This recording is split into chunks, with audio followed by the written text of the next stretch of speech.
All right, you're unmuted. Okay, good morning, everyone. I'm going to call the regularly scheduled meeting, the virtual meeting of the Naugatuck+Valley Council of Governments and Central Naugatuck+Valley MPO to order. Would you please rise and join me in the pledge? I pledge allegiance to the flag of the United States of America and to the republic which stands one nation, under God, indivisible, liberty and justice for all. Okay, we're going to hold off on the roll call. We have a couple of speakers from the public today. Mark, who's going to begin? Well, we're doing a presentation by Donna Hamzy. She's the advocacy manager at CCM. So Okay. I believe Rich, he's here. Rich, he's here. Donna, are you up? I'm here. Can you all hear me? Now. Okay, great. So thank you for the opportunity to speak before you today. I don't want to take up too much of your time as I know you have a full agenda, but I did want to take an opportunity to just go over briefly our process and the items related to the Desegregate CT agenda that our working group found some consensus on.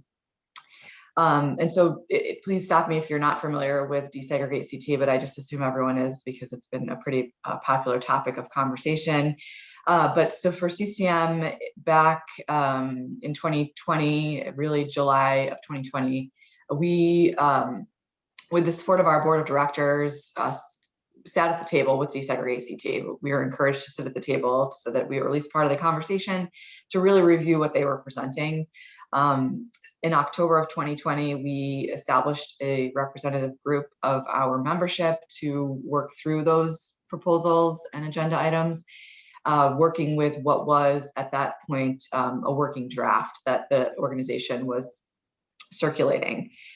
Since that time and through the working group's work, we put together a menu of consensus items based on that draft, presented that to our board of directors, and the board of directors approved that for our support related to any advocacy around that proposal before the legislature. Since I requested this meeting, there has been a bill that's officially dropped, Senate Bill 1024, that is the vehicle that Desegregate CT is recognizing as the proposal that came out of their agenda, and it is from the read of our working group, representative of the work our group did over the many months we met. And those meetings actually did also include representatives from Desegregate CT so that we were able to get answers quickly as we were moving through the items. So if you won't mind, I'll go through them, and then certainly if you have questions afterwards, I'm happy to take them related to that work. So the first really was that the bill initially had references to commercial corridors, and the will of the group, or the sense from the group, was that a lot of communities, smaller mainly, do not have commercial corridors and thus have Main Street corridors, and so that it was more reflective to use that terminology within the bill than it was to remain a commercial corridor. Specifically related to the TOD proposals in the bill, and that the viable land for developing around main streets was more available in a small town. There was initially a cap on consulting fees. So when you all go out or receive a proposal from a developer, in some cases, or maybe in all cases, you seek out consultants for review. And there was consensus among small and mid-sized towns within the group that the cap is it really just ties the hands of a municipality who really is seeking out independent understanding of a proposal and its impacts.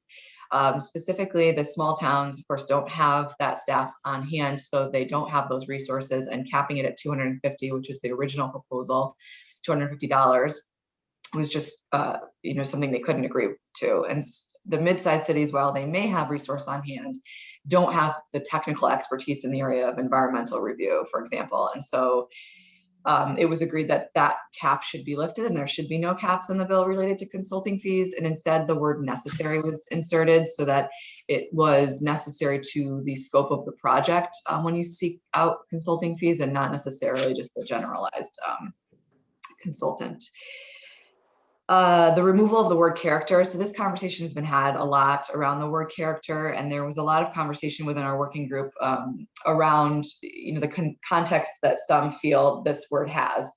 And so there was agreement generally, because there are such high emotions around the word, that perhaps removing it but still maintaining the town's ability to ensure there's aesthetic conformity, preservation of historical characteristics without actually referring to it as preserving character.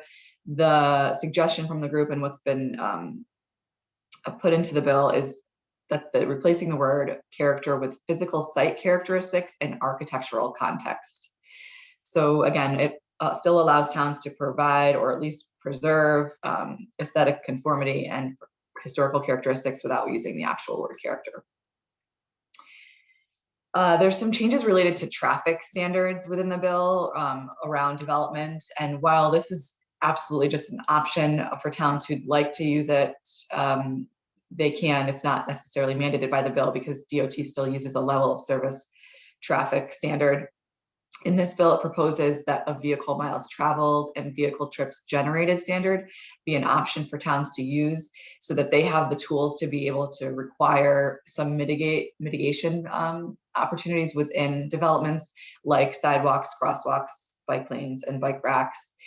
So the thought was from the organization that the level of service traffic really encourages road expansion and sprawl, and there was a consensus in the group that that absolutely can and sometimes is the case.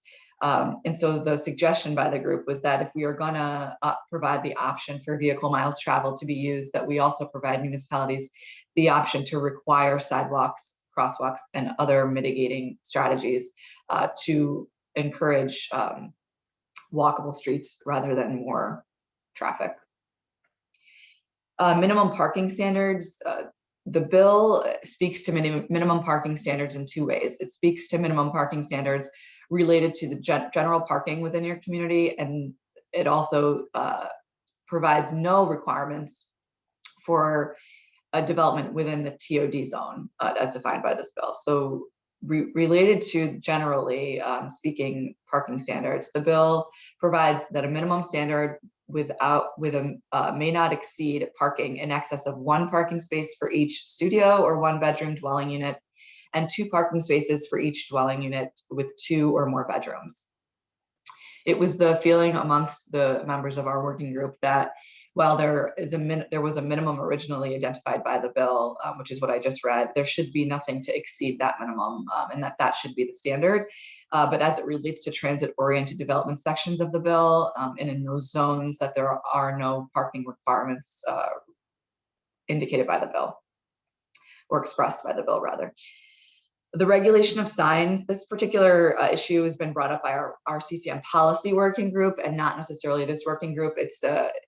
It comes to us from a Supreme Court decision that codified into law that a zoning commission may only regulate an advertising sign.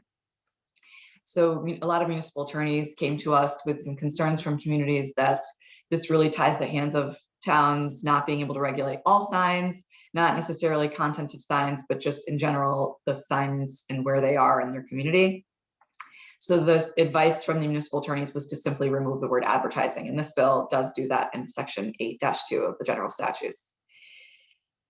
The proposal also provides for opportunities for folks to bring suit against a municipality they feel is not complying with the zoning laws of the state. The bill originally used the word any person having the ability to bring suit.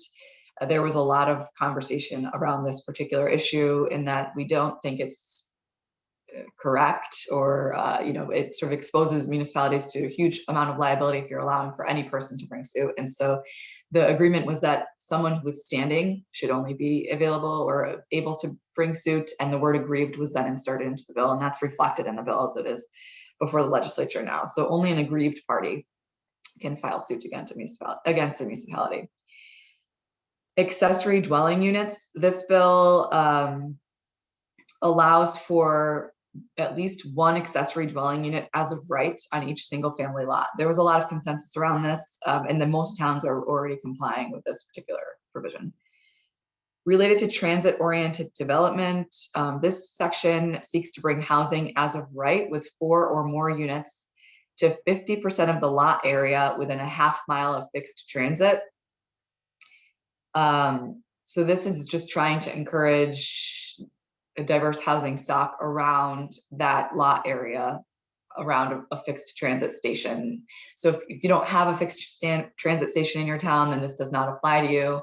It does, however, apply if you have a main street corridor. And so the same formula applies, that 50% of that lot area within a half mile of that main street.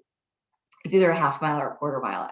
I can't remember at this time. I think it's a half mile, but I will, I'll check back on that.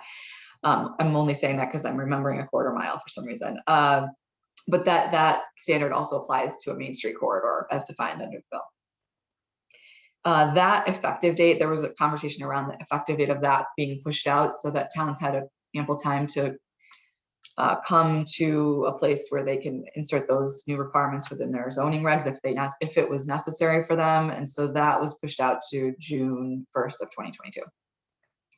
Finally, there were some items that we didn't necessarily come to any real agreement on. There was consensus around, but really we thought that it might be better to have the conversation at the legislative level, specifically related to a working group that's created by the bill to create model design guidelines for buildings and context appropriate streets through working with the Department of Housing. CCM is named in the bill as the working group representative for municipalities. However, we felt that or feel that it should be a more representative opportunity for municipalities to participate in. So we're suggesting that they provide for a large city, mid-sized city, and a small town to be represented on the working group. Training for planning and zoning commissioners. There's a mandate in the bill that requires that these commissioners be trained and that a curriculum be established by OPM with consultation with CCM and other groups like the planners and the zoning enforcement officers in the Connecticut Bar. This really, a lot of work has to go around really shaking out how this will work or be implemented. We are raising concerns that our small towns brought to us around volunteers and having issues retaining volunteers now for commissions, and adding this mandate to their work might deter folks from volunteering. So we're raising that as a concern, and that's why it's not necessarily within the consensus items just yet. And then sewer and water infrastructure, there's always been conversation around expanding DPH's jurisdiction around regulating sewer and water for residential housing developments, whereas now it really exists at the deep level. And we've gotten feedback from a lot of developers, housing home builders, for example, who have said that it's really difficult to work through deep and that there's no real uniform way to use or implement or install alternative waste treatment systems in each town. And so it makes it really impossible for them to work with a lot of the small towns who just don't have the infrastructure. And so we're suggesting that this bill support DPH in providing them resources and jurisdiction for regulations around the installation of these types of systems to provide towns who don't have infrastructure to allow for some type of infrastructure in that way. So that is essentially the work of the group. I'm happy to take questions on that or the proposal itself or any other questions you might have. Okay, so as you can see, there is a litany of things that our illustrious legislature is trying to fix on behalf of the state of Connecticut, and always has an impact on what we do at a local level. Anybody have any comments? It's like home rule is on the way out the door. I can't hear him. Is he muted? John, you're muted. Thank you. One second here. Great. Thank you very much, Mr. Chair, and thank you, Donna, for coming before us today. Wondering if you could address the questions that a Lower Fairfield County municipality has raised on the affordable housing components of Senate Bill 1024, because I'm sure people will be reading about that in the next couple of days, and what your thoughts are on that. Thanks for the question, John. So as we read the bill, there really aren't any affordable housing type components within the bill. It doesn't speak to affordable housing, but rather diverse housing stock. It doesn't bring 8-30G into the conversation. Okay, thank you. Anybody else? Clearly something for us to pay attention to moving forward. Could have a big impact on how we conduct business at the local level and how the state either progresses or digresses. Ready? Thank you, Donna. Great job. Okay, Donna, thanks. Thanks, everyone. Okay, we're gonna do the roll call. Georgie? Yep. Let's see then. Mayor Cassetti and Sonia. Oh, Sheila O'Malley here. Thank you, Sheila. Jerry Smith, First Selectman of Beacon Falls. Here. First Selectman Assard, Bethlehem. Here. Mayor Zappo Sasu, Bristol. Here. Jerry Sitko, alternate for the town of Cheshire.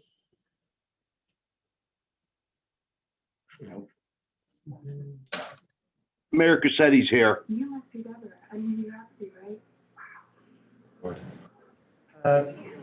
Mayor Zekin, City of Derby. Here.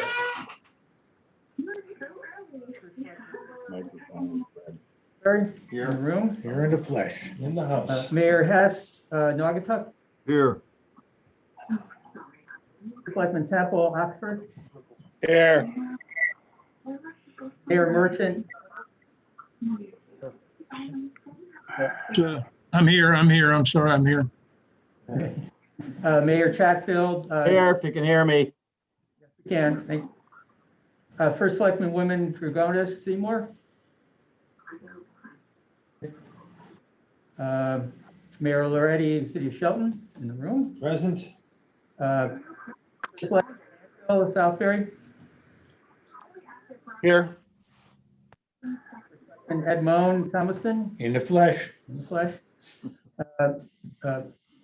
And for the City of Waterbury, Mac the Mac is the alternate.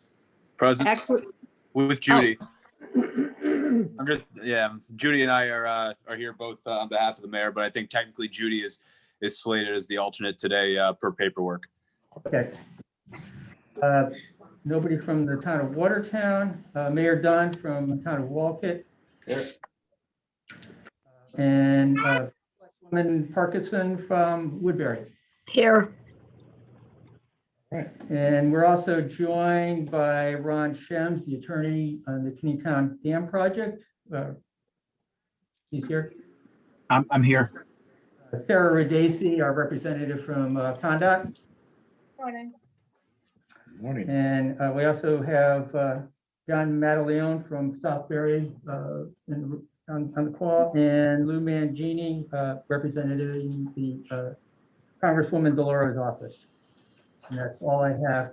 We do have one number that we don't recognize, 203-23900. Whose number is that? Okay, maybe. Mr. Chairman, we have a quorum for both the COG and the MPO. Okay, very good. This takes us to item number 2, the CNVMPO meeting. 2A, approval of the amendments to the 2021-20-24 CNVMPO tip. Hi, thank you, Mr. Chair. Today, I'd like to put forth 2 resolutions. The first is going to cover the Surface Transportation Block Grant Program, which will be used to fund a project to inspect utility and traffic poles statewide, which would encompass the entire CNVMPO region. And the second resolution I'd like to put forth is going to cover the Surface Transportation Rural Funds Program, which will help pay for the reconfiguration of an intersection in Bethlehem along Magnolia Hill Road to improve safety. Okay, is there a motion to that effect? So moved. Ed Moan. Motion is made. Is there a second? Second, Chuck Manville. Okay, discussion.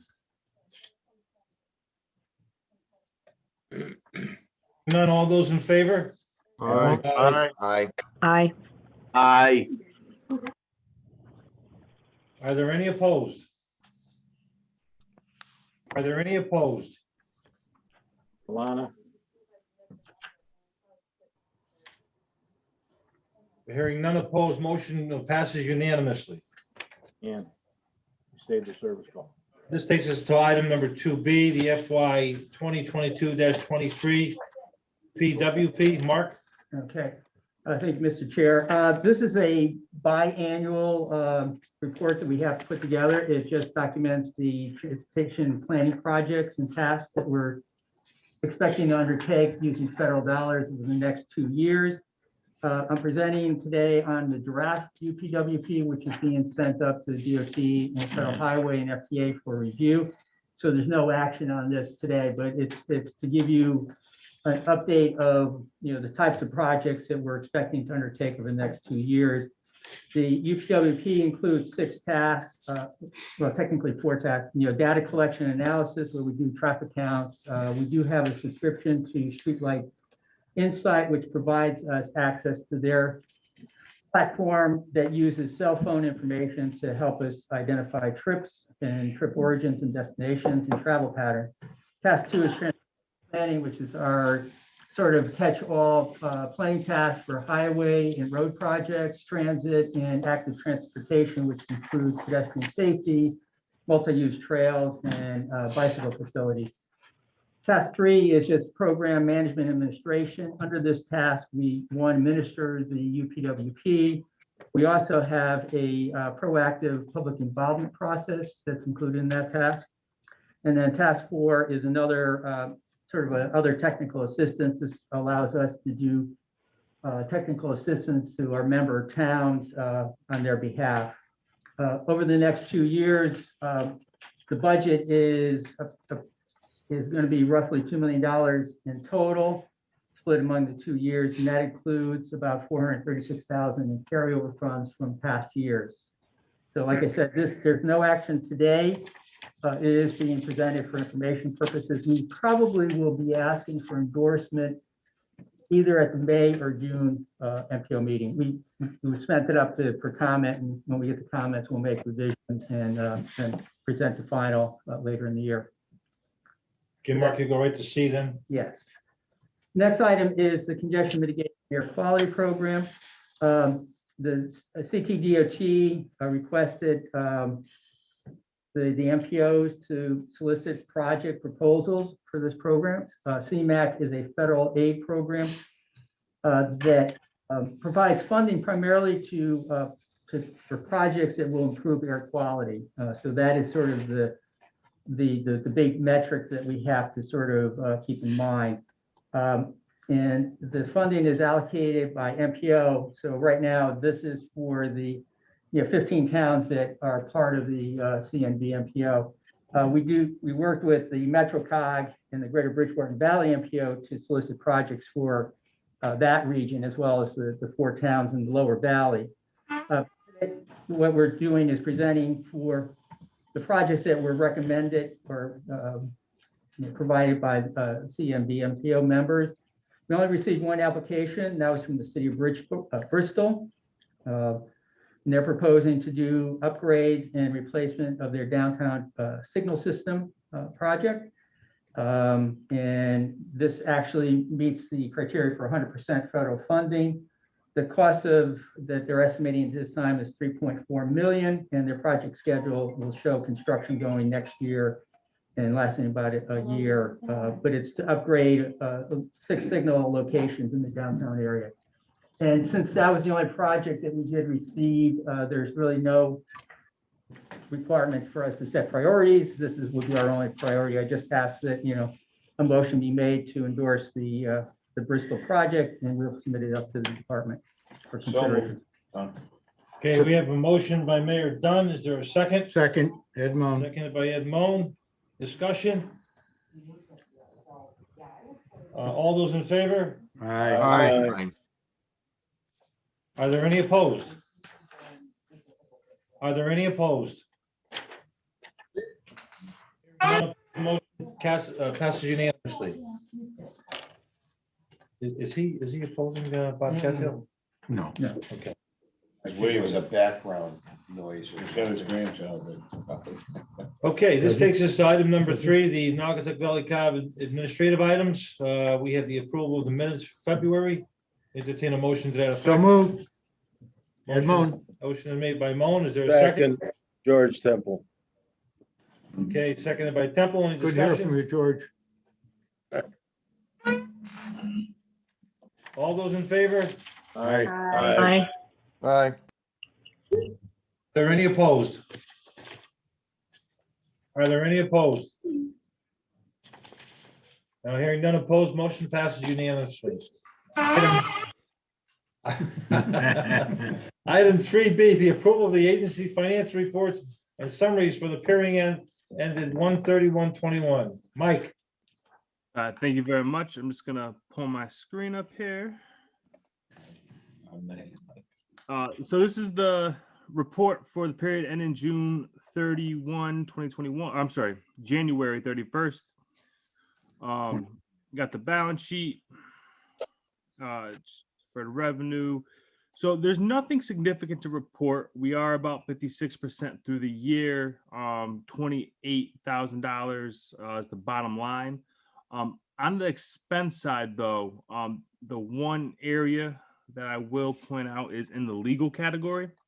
We are quite a bit over, and we might be even more over as we are incurring the cost of the Kidneytown Dam and a lot of legal costs related to that. And so that burden is going on our indirect rate. Are there any questions? Mike, just quickly, Edmond, I noticed on the deferred revenue schedule, bank balance, that one the same. The OPM regional service grants, we still have funding left from 2020. Is there any issue with holding those things over? Does that cause us to reduce or receive a reduction in that in forthcoming years if they see we don't use it all? It definitely has the potential. Right now, for this one, we did get an extension based on 2 projects that took longer than anticipated. But as of right now, it's planned to be fully allocated for the year. And the 2021, we also plan to fully allocate that as well.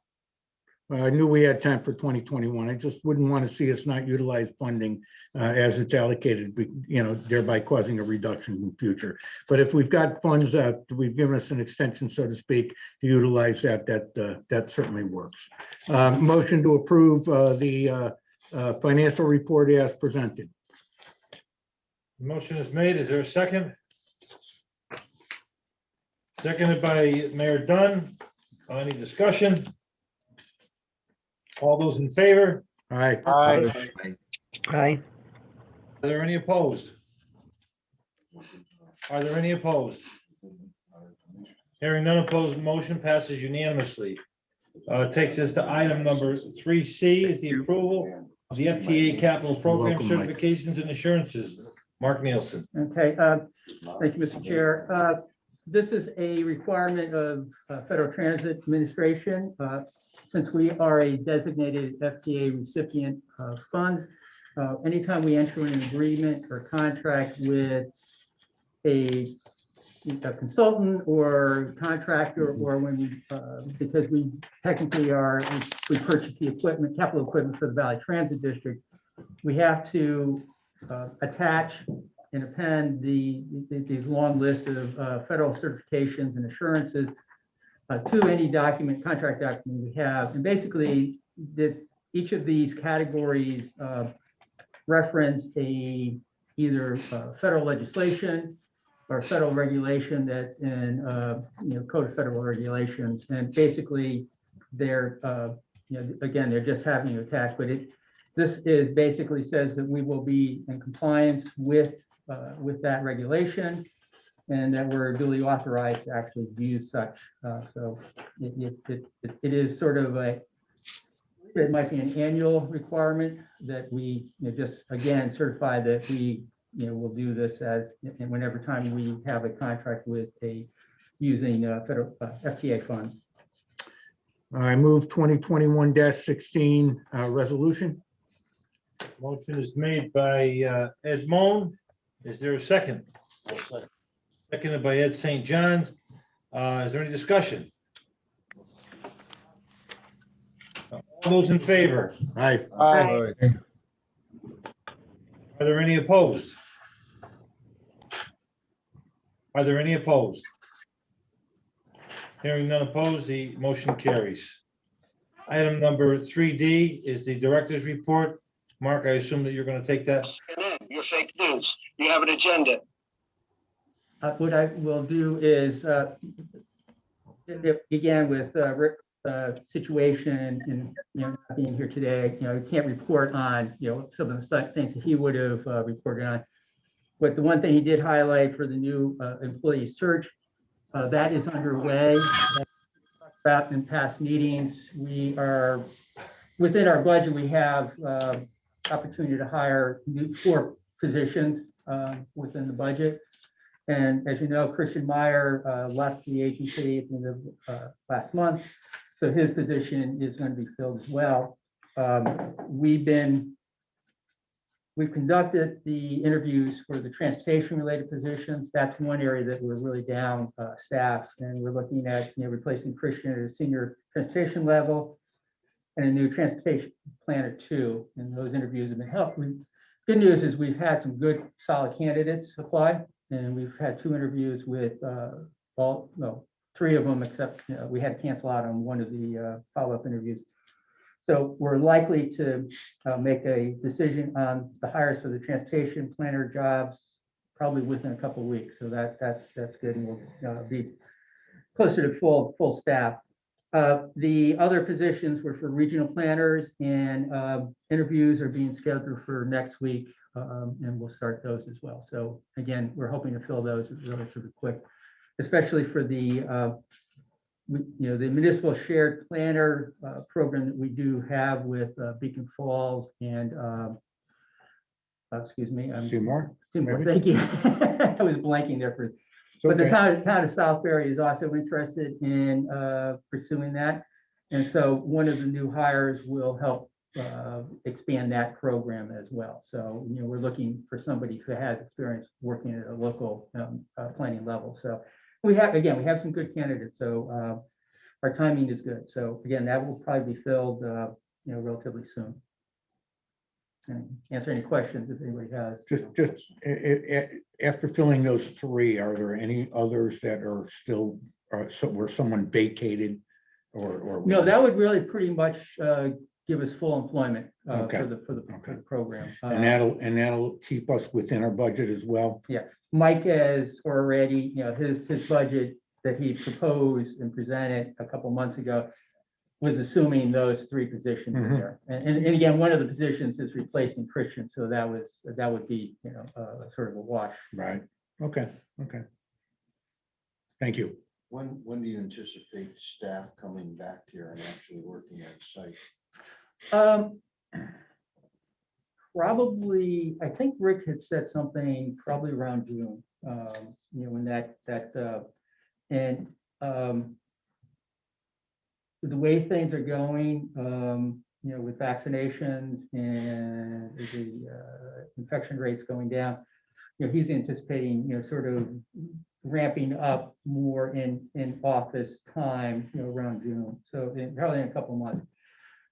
We have had, I think, very good success, very good experience with the remote working, but it 100% remote working doesn't, really, you got to have that contact, working together, getting to know people, I think is really important. So I think the goal is we'll, come back, probably at least 3 times a week in office, with some remote still allowed, but I think that's the goal is around June. And just one last thing, I understand Rick talked about you were looking to retire. When is that for you, Mark? I'm retiring? Isn't that what Rick told me?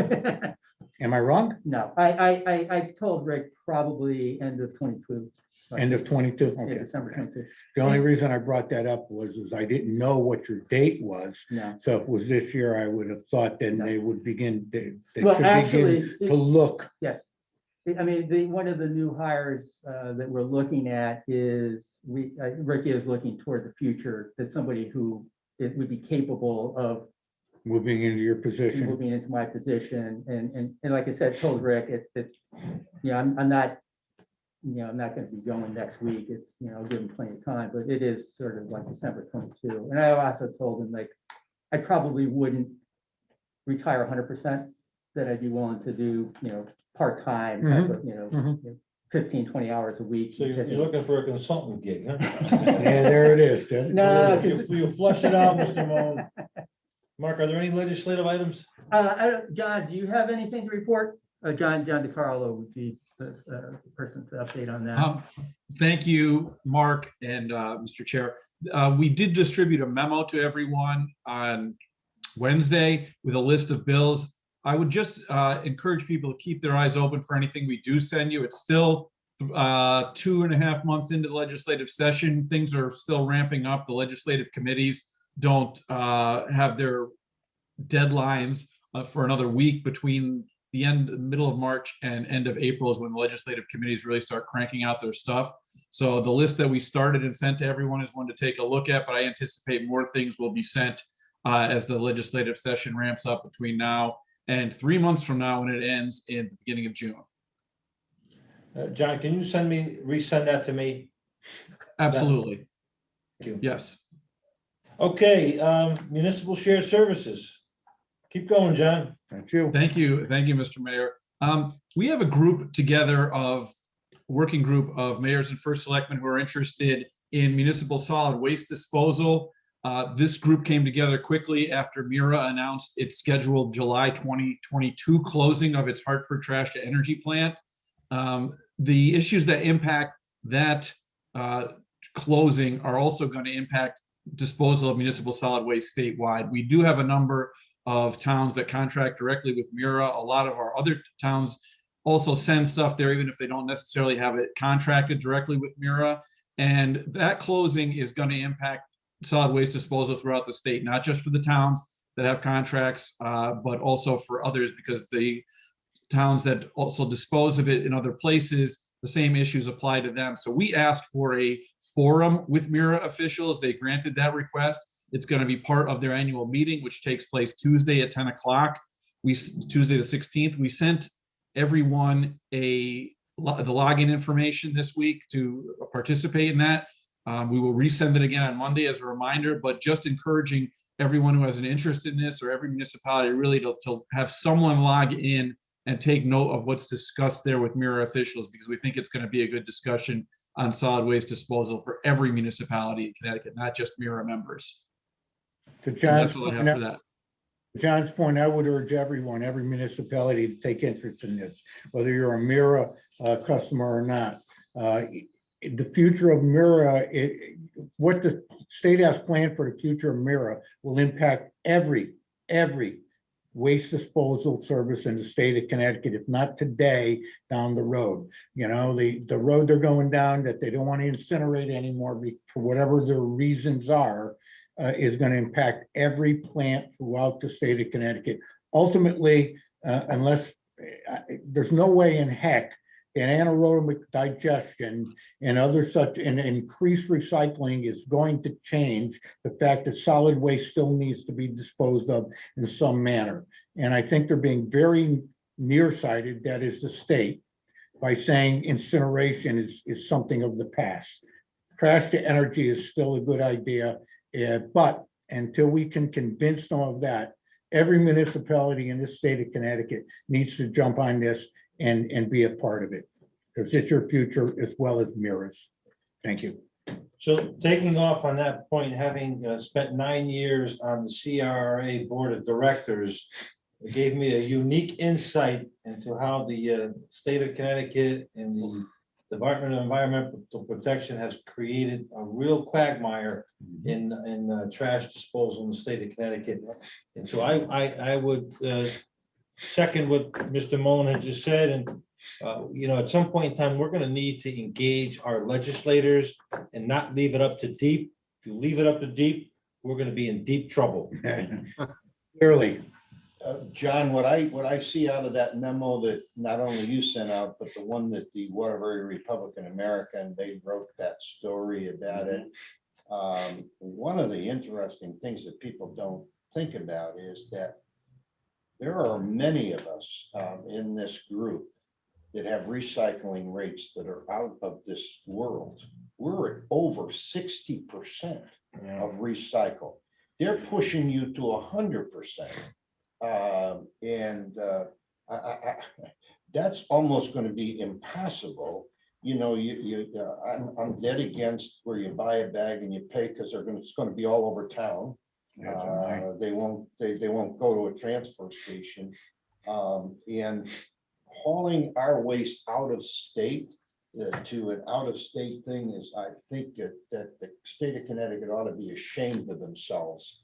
That for the reason our resource facilities were built was to take the place of landfills. What are we doing? We're sending it all back there now. Shame on the state of Connecticut, but anyway. Right, I'm done. we don't control our own destiny if we follow their lead, I'll tell you that. In any event, we're moving on to item number 5 is the emergency management update. Johanna? Yes, thank you. This morning, we are being joined by Robert Kenny. He is the, excuse me, regional coordinator for FEMA for Dennis Region 1. Bob, are you on? Yeah, Joanne, I'm here. Great, thank you. Give me one second, okay? Okay, well, I'll just start off the I'm conversation. multitasking here. Just give me 1 second. That's okay. I'm just going to start off the conversation. Just let you guys know that the Long-Term Recovery Committee, they met this past week on Wednesday, and some of the immediate needs that were discussed, first and foremost, vaccine distribution, and Bob Kenny can tell us a little bit more about that. Also, the vaccination sites, FEMA is coordinating with the state of Connecticut for a mass vaccination site in Bridgeport. However, they're also trying to put together a couple of mobile vaccination sites that would be located in the for 250 vaccinations per day. So that's a very interesting development. The long-term needs that the group was focused on: long-term unemployment and the assistance for small businesses.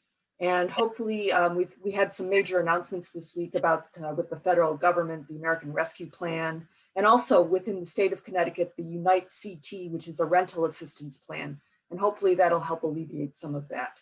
Bob, are you ready? Yes, I am.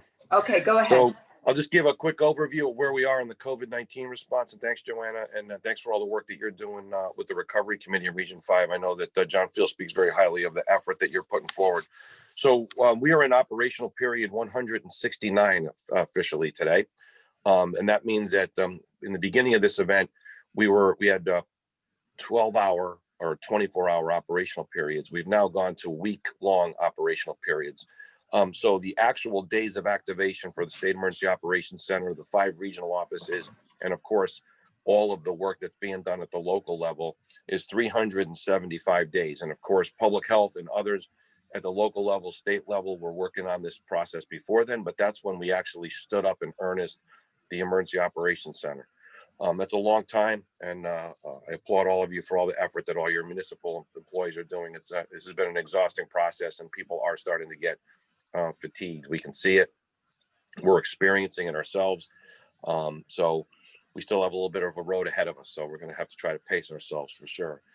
There remains a national emergency, a national public health emergency, a state of emergency in Connecticut, and a state public health emergency in Connecticut. And the relevance of those things is that there's certain powers and authority by both the governor at the state level, as well as the Commissioner of Public Health, to take certain actions if it's deemed appropriate, and they can do so unilaterally. The governor at this point is certainly looking to try to, I think I can speak to this, is to try to start putting us back into some type of a normal day-to-day activity, and that subsequent emergency activities related to the COVID-19 response at some point in time kind of has to move back to the democratic process. But we still are in somewhat of a state of emergency with a kind of a unilateral approach to things right now.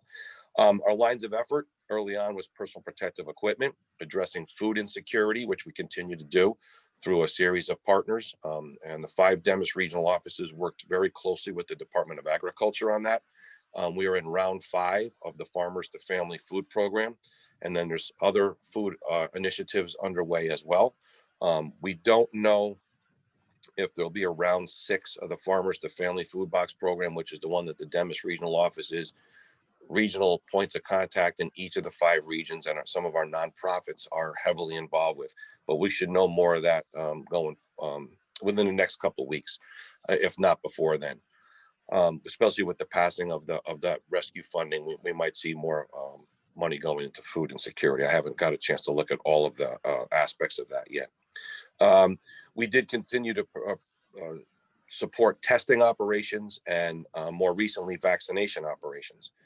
And as Joanna indicated, the recovery committees at each of the 5 Demis regions that were stood up early on and have several different partners at the table and amongst several different sectors continue to work to identify unmet needs. And then there's going to be kind of the next steps process here. And we want to maintain these partnerships with so many people we've brought to the table, but the day-to-day activity regarding recovery is going to, I think, ebb and flow as we go forward.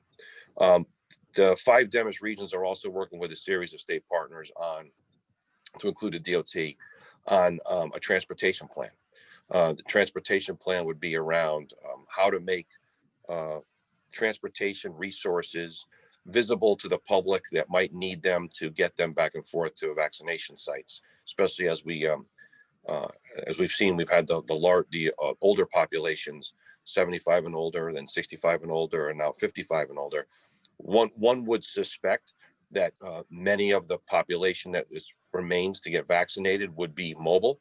However, we also have many different reasons why people don't have transportation resources or capabilities back and forth to carry out simple functions, or simple trips. So this transportation process is just to overlay a statewide picture of transportation assets that may exist or that do exist and that people may be able to take advantage of for the purpose of going back and forth to a vaccination site.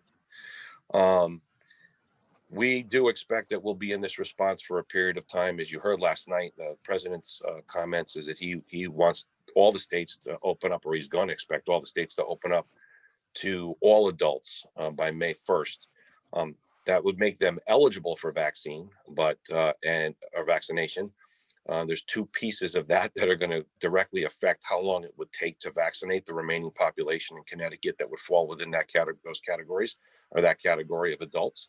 And that would be number 1, vaccine availability, which we do expect to ramp up significantly over the next couple of weeks. And then human resources and the ability to actually put the vaccine into arms of people. And to that end, we're working on a couple different initiatives. Obviously, DPH is the lead agency on this whole process. Demis is a support entity and a coordination entity. We've taken on a heavy lift on the logistics side with the establishment of a FEMA, it's called a FEMA Type 3 mass vaccination site in the city of Bridgeport. That site is going to be located directly off of I-95 on Seaview Avenue. That's the plan right now. There's pretty much a planning process is underway and has been for the last week and a half. And as with everything else, when this kind of stuff happens, we move very quickly and we have a lot of bumps in the road. And so at this point in time, the original date that we were looking to go live with that site was going to be March 22nd. We know that's probably not reasonable at this point. Probably going to have to push it out another week. Of more interest probably to you is we have submitted a request for 2 FEMA Type 5 vaccination sites. And these are mobile sites. Doesn't necessarily mean that they're a bus, but they're basically a set of resources that would roll into a jurisdiction identified most likely by the state based on populations and the things of that nature and the target groups they're trying to hit, that the data shows we might be missing collectively, and be able to set up for a period of time, take appointments, vaccinate people, pack up, move on to the next community, if you will, that kind of a situation. I don't mean to speak premature about it because it is a request right now. So we have not gotten approval by FEMA. There are 30 of these in the country. There are 30 of them that are available through FEMA to serve the entire country. As it turns out, Connecticut put in for one request, and then we were trying to put in for a second one. Because in the New England states, I think we're the only state that asked for it. The key about this isn't FEMA coming into town with all the resources, human resources, and you don't have to worry about anything. This is a situation where FEMA reimburses. FEMA does provide some of the physical resources. So under direct federal assistance, they roll some equipment here. However, medical control is a local issue for the state to deal with. Staffing this resource is a local issue for the state to deal with, and that would involve definitely local public health in those jurisdictions that are identified as the locations where these mobile units would come into play. So there's definitely much more to come on that. That's a preliminary overview of what we're looking at trying to accomplish. And in addition, our partners, I say that in a collective way, the Yale New Haven Health Systems, the Hartford Healthcare Systems, the CHCs of the world, they are doing what they can to expand capacity and in anticipation that we're going to get more vaccine. That's pretty much it on the COVID-19. Joanne, unless you want me to cover anything else about that. I can interject for a moment. One of the biggest problems I see with this whole COVID thing, and I've experienced it personally, is getting registered. I can't, at one point in time, I registered 3 times for vaccinations and 3 times accepted and 3 times later rejected and canceled. Is there a better way to get this done wherein people can simply register and then be later notified? They can define an area where perhaps they would like to be vaccinated 10 miles, 25 miles, 50 miles from their home base, so to speak, and then have them later notified when a vaccination comes available. It's extremely frustrating. It was very frustrating for me. I did get vaccinated after all, but not through the vet registration system. It's extremely frustrating to many people to go through that process only to later be rejected and find that they're back in there trying to get registered. Is there a better way? Can that be implemented? I think that would help the public greatly at large. Understood, and we've heard that before, and we understand there's frustration with the system that's known as the VAM system, and then there are some other there are some venues, if you will, or community partners that are taking people on waiting lists, and then they register them when the time comes. I do understand your frustration. We've heard it, like I said. I will bring that back as well. I think the VAM system is a national system. It's a system that they're using right now. I think the potential here is to get worse with that as the vaccine eligibility opens up and more vaccine flows. The appointment and the number of people putting their name into that system is going to be challenging. But so unfortunately, I don't have an answer for you as to is there a better way right now. But I will bring that up because it's not the first time we've heard it, and it has been the focus of conversation. So we're well aware of the concerns, and we actually share them with you. And I apologize, that's not a real good answer to give you, but it's unfortunately where we are.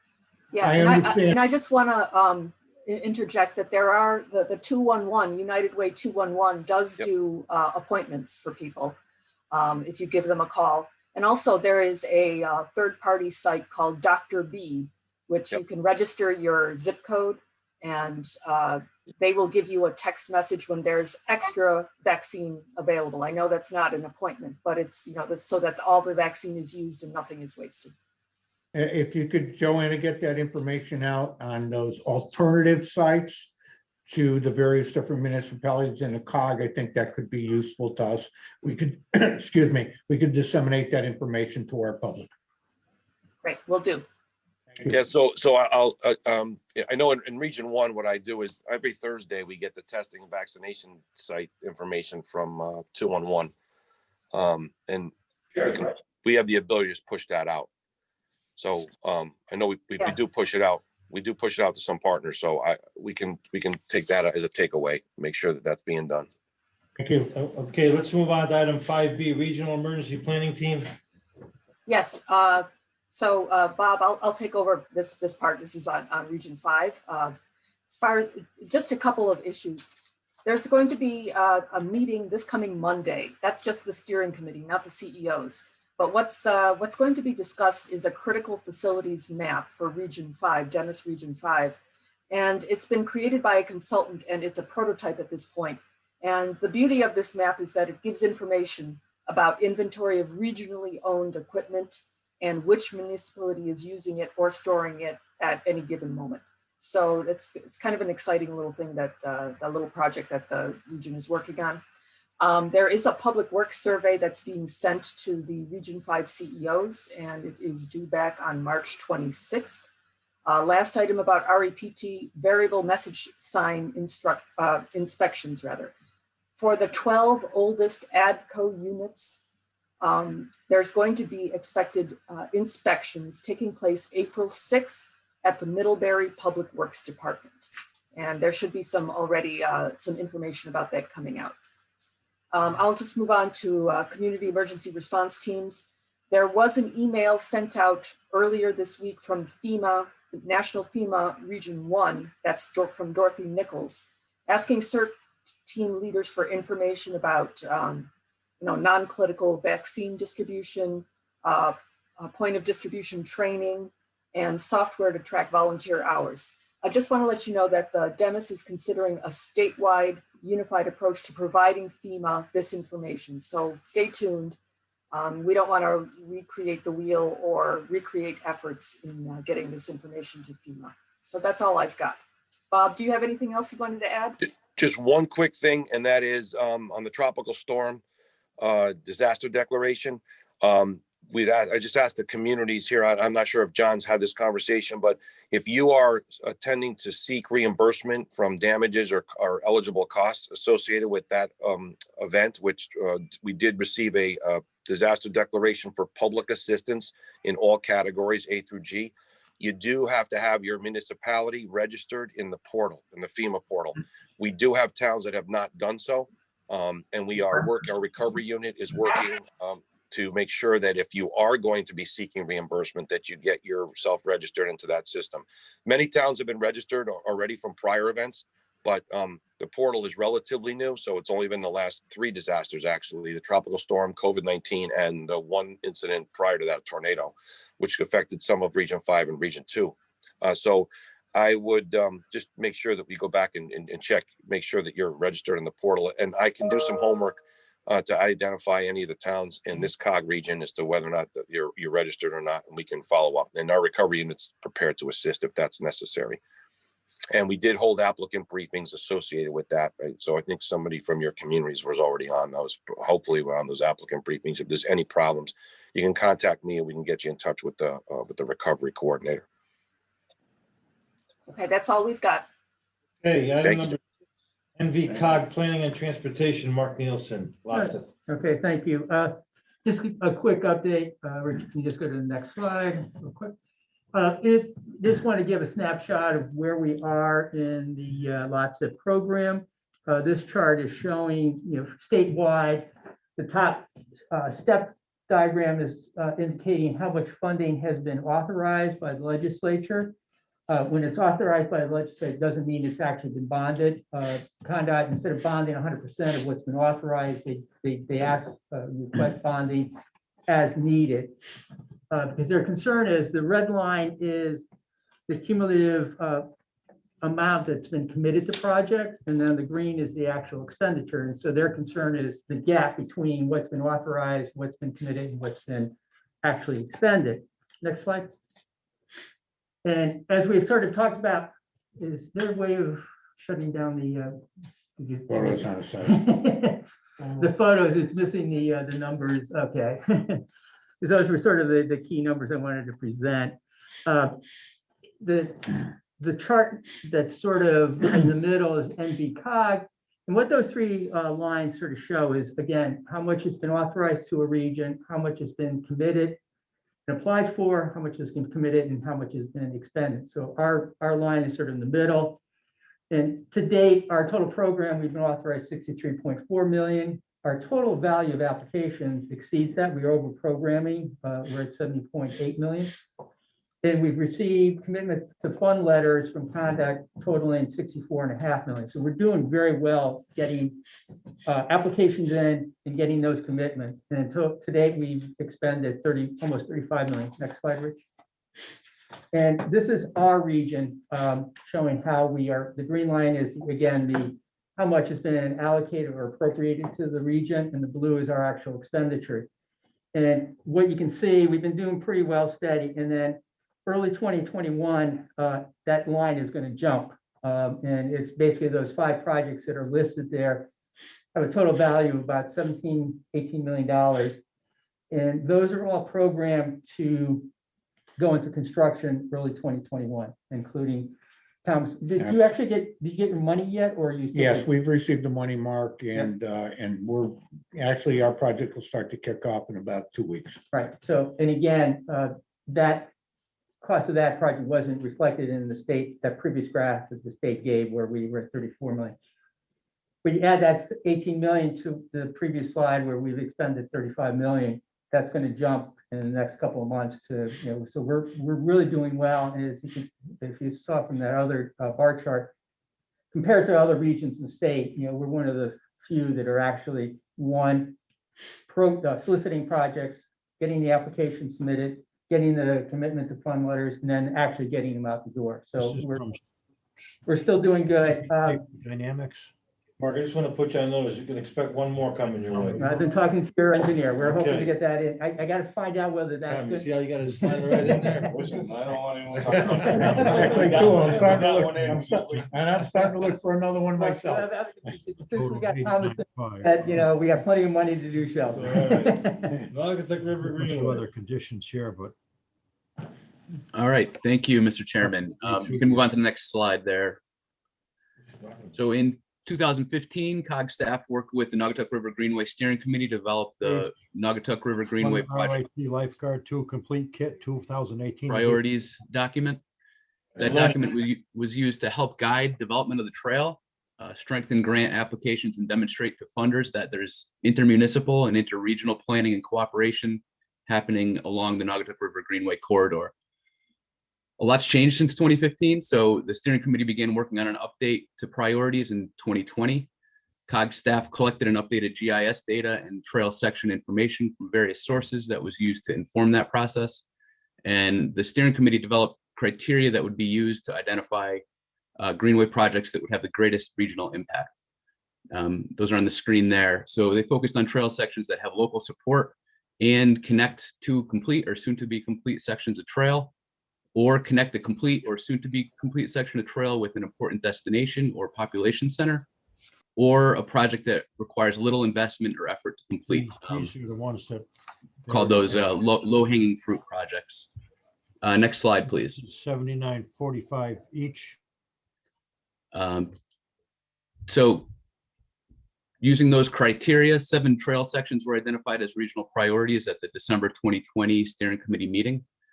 That list included trail sections in Torrington, Harwinton, Watertown, Waterbury, Naugatuck, Beacon Falls, and Seymour that all meet those criteria. Next slide, please.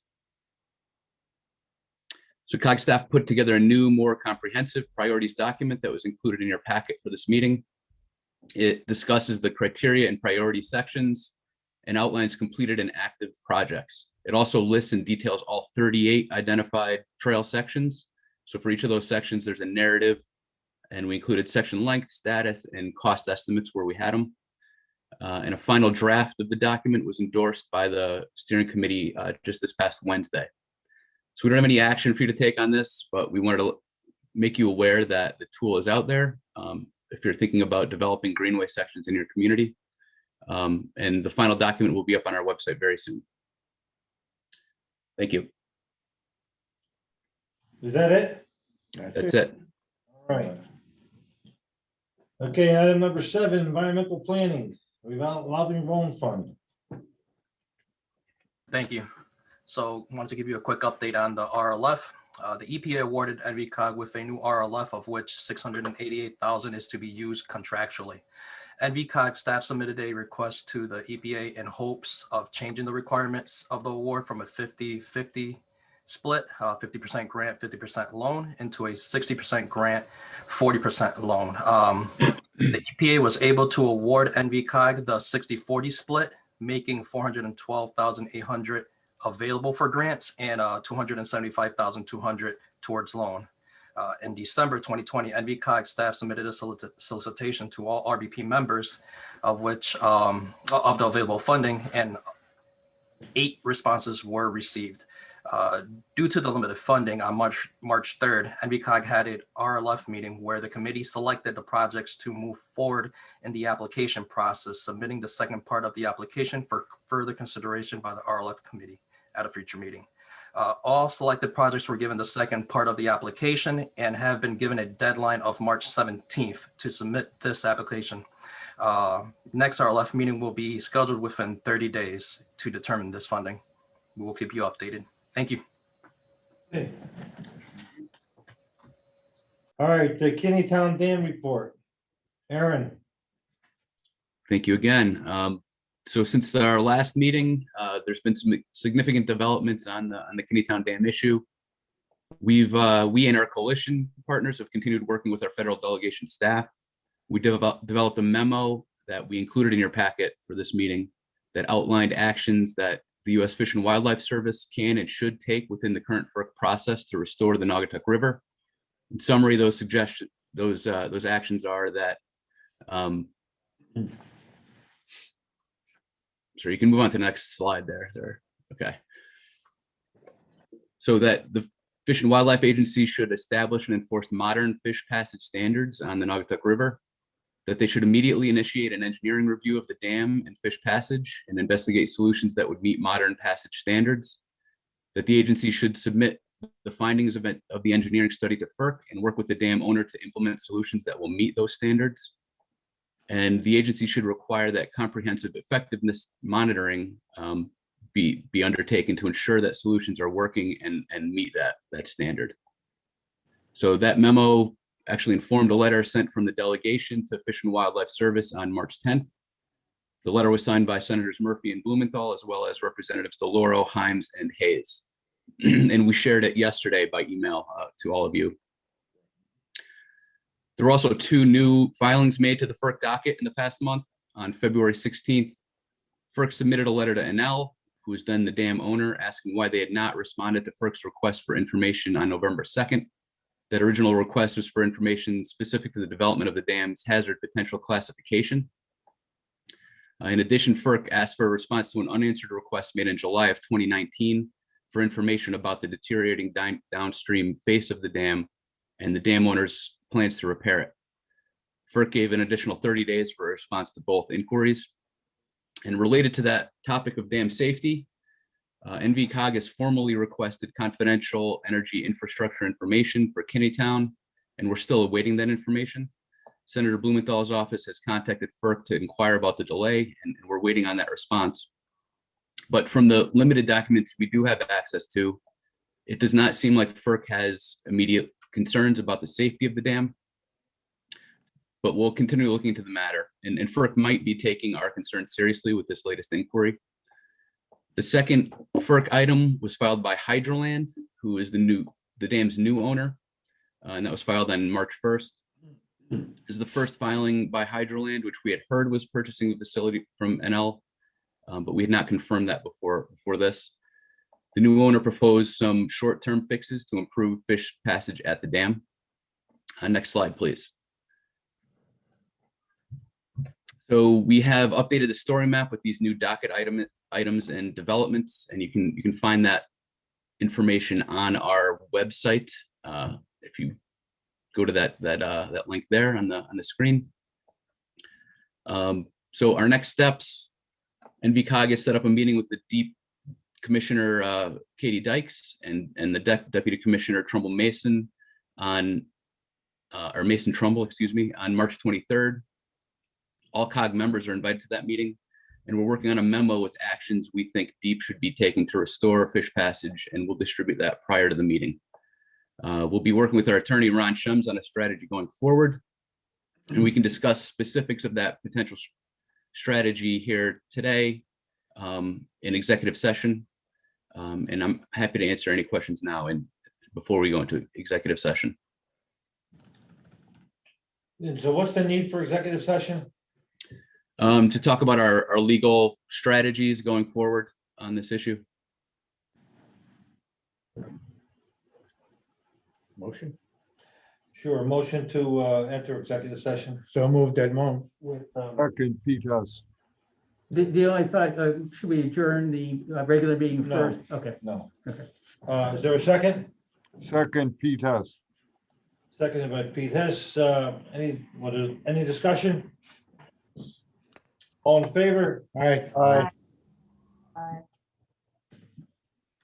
Are there any opposed? Are there any opposed? Motion carries. Okay, who are we gonna ask to commit to executive session?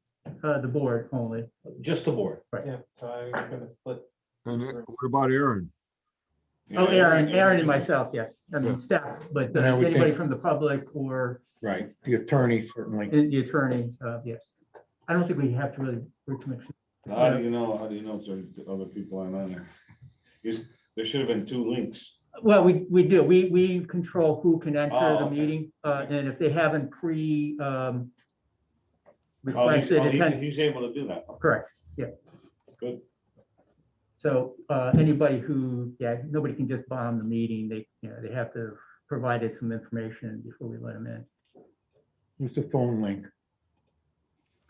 I think that was Mayor Cassetti. Is it? Can you confirm that? 1-2 is the false.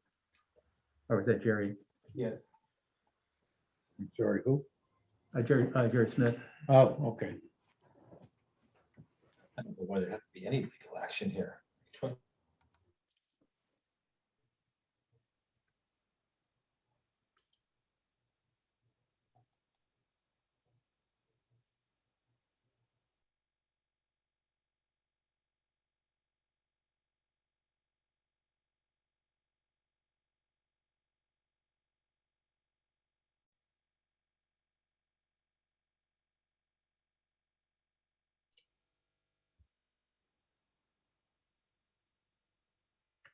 Ron, were you trying to say something as we were leaving that room? I couldn't make out what you were saying. It's okay. Okay.